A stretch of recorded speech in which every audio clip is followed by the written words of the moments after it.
በስመ አብ ወወልድ ወመንፈስ ቅዱስ አሐዱ አምላክ አሜን። የልዑል እግዚአብሔር ሰላም የእመቤታችን ምልጃ የመላእክት ጥበቃ የነቢያት የሐዋርያት የሰማዕታት የደጋግ አባቶቻችን የደጋግ እናቶቻችን የጻድቃን ሁሉ በረከት በሁላችንም ላይ ይደር።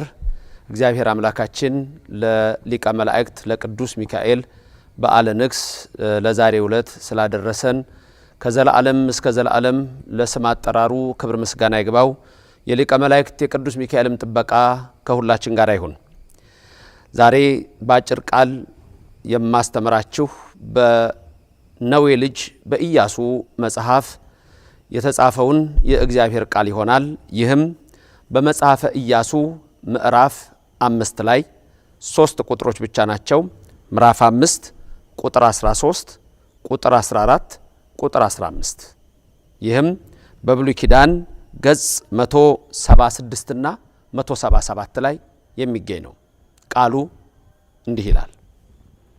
እንዲህም ሆነ ኢያሱ በኢያሪኮ አጠገብ ሳለ ዓይኑን አንስቶ ተመለከተ፣ እነሆም የተመዘዘ ሰይፍ በእጁ የያዘ ሰው በፊቱ ቆሞ ነበር። የተመዘዘ ሰይፍ በእጁ የያዘ ሰው። ኢያሱም ወደ እርሱ ቀርቦ ከኛ ወገን ወይስ ከጠላቶቻችን ወገን ነህን አለው። እርሱም አይደለሁም፣ እኔ የእግዚአብሔር ሰራዊት አለቃ ሆኜ አሁን መጥቻለሁ አለ። የእግዚአብሔር የሰራዊት አለቃ። ኢያሱም ወደ ምድር በግንባሩ ተደፍቶ ሰገደና ጌታዬ ለባሪያው የሚነግረው ምንድነው አለው። ጌታዬ ለባሪያው የሚነግረው ምንድነው አለው። የእግዚአብሔርም ሰራዊት አለቃ ኢያሱን አንተ የቆምህበት ስፍራ የተቀደሰ ነውና ጫማህን ከእግርህ አውልቅ አለው። ኢያሱም እንዲሁ አደረገ። የቅዱስ ሚካኤል ጥበቃ የነቢዩ ኢያሱ በረከት በሁላችን ላይ ይደር። ከዚህ ቃል የምንመለከተው ምንድነው? ቅዱስ ሚካኤል ለኢያሱ ተገለጠለት። የሰራዊት አለቃ ሆኜ መጥቻለሁ ያለው ሚካኤል ነው። ቀድሞ ለሙሴ እንደተገለጠ አሁን ለኢያሱ ተገለጠ። እንዲህም ሆነ ብሎ የሚጽፈው በዛ የተነሳ ነው። በዘጸአት ምዕራፍ 23 ቁጥር 20 ላይ የእግዚአብሔርን መልአክ እነሆ በፊት እልካለሁ ብሎ ራሱ እግዚአብሔር ለሊቀ ነቢያት ለሙሴ ሲያነጋግረው ተመልክተናል። ወዳዘጋጀሁት ስፍራ ያገባ ዘንድ በመንገድ ይጠብቅ ዘንድ እኔ መልአክን እልካለሁ፣ በፊቱ ተጠንቀቁ፣ ኃጢአት አትስሩ፣ ይቅር አይልምና አታስመርሩት፣ ስሜ በእርሱ ነው ብሎ ኃያል የሆነውን ቃል ለሙሴ ሲነግረው እግዚአብሔር ተጽፏል። አሁንም ለኢያሱ እንደዛው ተገለጠለት።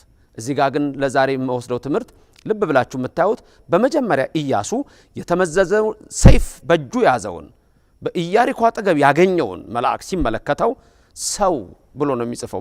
ምክንያቱም መጀመሪያ ኢያሱ ሰው ነው የመሰለው። ስለዚህ የተመዘዘ ሰይፍ የያዘ ሰው ኢያሱ አንተ ማነህ አለው ነው የሚለው። ምክንያቱም አንድ ሰይፍ የያዘ ሰው መስሎታል። ማነህ? ምክንያቱም በዛ ሰዓት ኢያሱ ሕዝበ እስራኤልን ይዞ ኢያሪኮን ግንብ ለማፍረስ ካህናቱ ታቦቱን ተሸክመው የሚሄዱበት ሰዓት ነበረ። ከኛ ወገን ወይስ ከጠላት አለው።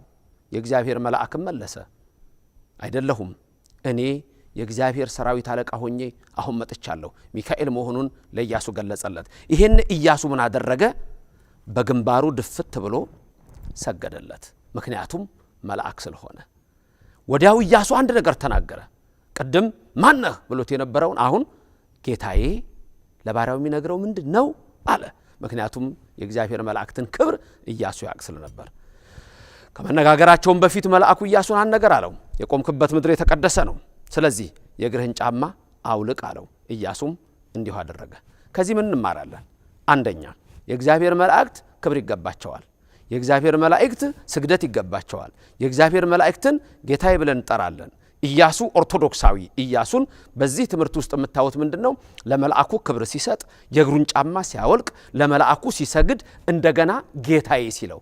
ይህ በኢትዮጵያ ኦርቶዶክስ ተዋሕዶ ቤተክርስቲያን ውስጥ ያለው ስርዓት ቀድሞ የነበረ በአዲስ ኪዳን የነበረ በብሉዩ የነበረ ዛሬም ለዘላለም የሚኖር የሚደረገው ሁሉ ነገር መጽሐፍ ቅዱሳዊ መሆኑን ተመለከታላችሁ። ስለዚህ ኢያሱ የእግሩን ጫማ ወጣ፣ ጌታዬ ብሎ ተናገረ፣ ተንበርክኮ ሰገደለት። መልአኩም ኢያሱን አናገረው።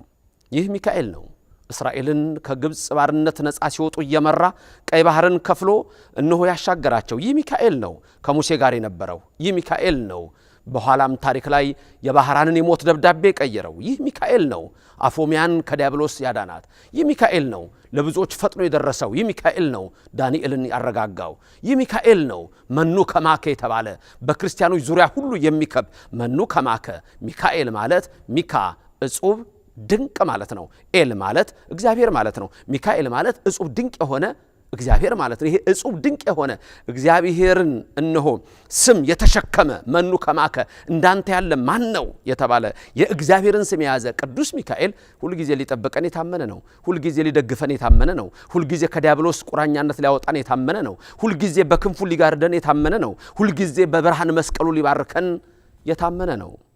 ሌሎች ድንገት እንደ ኢያሱ ያላደረጋችሁ ለመልአኩ ክብር ያልሰጣችሁ ካላችሁ ከዚህ ትምህርት ምን ትማራላችሁ? ኢያሱ መልአኩን ጌታ ያለው መልአክትን ጌታ ይበላችሁ ታውቃላችሁ? ኢያሱ ለመልአኩ ተንበርክኮ ሰገደ፣ ሰግዳችሁ ታውቃላችሁ? ኢያሱ መልአኩ የቆመበት ቦታ የተቀደሰ ስለሆነ በቅድስናው ስፍራ ጫማ ማውለቅ ስለሚገባ ጫማውን አውልቆ አከበረ። ዛሬ ጫማ አውልቃችሁ ለእግዚአብሔር ክብር መስጠቱበት አለ? ይህ ሁሉ የለም። ስለዚህ እግዚአብሔር አምላክ የሰጠን አንድ መንገድ ነችና በዚች መንገድ ውስጥ ሄዳችሁ ይህን ክብር እንድታውና የዘላለም ሕይወት እንድትወርሱ የእግዚአብሔር ቃል ያስተምረናል። በተረፈ ኦርቶዶክሳውያን በኢትዮጵያ ያላችሁ፣ በአፍሪካ ያላችሁ፣ በአረብ ሀገር ያላችሁ፣ በአውሮፓ ያላችሁ፣ በአውስትራሊያ ኒውዚላንድ ያላችሁ፣ በአሜሪካ ያላችሁ፣ በላቲን አሜሪካ ያላችሁ፣ በመላው ዓለም ሁሉ ላላችሁ የቅዱስ ሚካኤልን ጥበቃ ለምትተማመኑ ጥበቃው ከናንተ ጋር ይሁን። የቅዱስ ሚካኤልን አማላጅነት የምትተማመኑ አማላጅነቱ ከናንተ ጋር ይሁን። ከሚያስፈራ ነገር ሁሉ ይሰውራችሁ። የባህራንን የሞት ደብዳቤ ወደ ሕይወት እንደለወጠ በሕይወታችሁ የሞት የሆነውን ነገር ሁሉ ቅዱስ ሚካኤል ፈጥኖ ደርሶ ወደ ሕይወት ይለውጥላችሁ።